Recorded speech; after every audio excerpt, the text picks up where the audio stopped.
Revelation 2869. From the 4th of September 1943. Submitting the will to God's will. God only requires unconditional submission to His will, and this requirement is truly not difficult to fulfill if you love Him with all tenderness of your heart. For love voluntarily submits itself, love seeks to conform, that is to do justice to the will of the one to whom it applies. The human being should not be forced to align his will with divine will, but his love for God should determine him to merge into His will. Then the human being will not surrender anything but receive.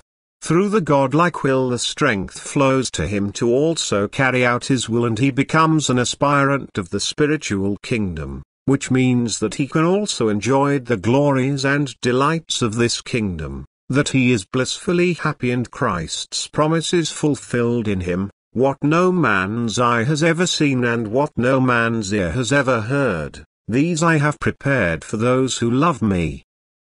Man must not offer the slightest resistance to God if he wants to be flooded by God's strength, and full of love he must turn to Him whose will made him come into being, from whose love he emerged.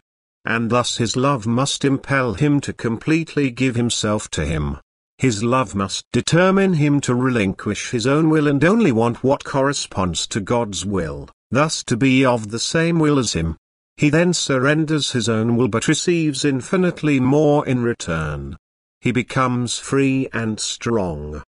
Previously his own will was weak and powerless as soon as this will was directed towards God, but if he subordinates his will to God he will have achieved his earthly goal, he will have decided in favor of Him of his own accord, and this will be the result of his love for Him. And God likewise rewards this free decision with His love and infuses it with His strength. The human being has fulfilled God's requirements, he has overcome the separation from God, he has joined God by subordinating his will and cannot want anything else but God Himself, and this unison of will makes him happy and blessed because he feels connected to God for eternity.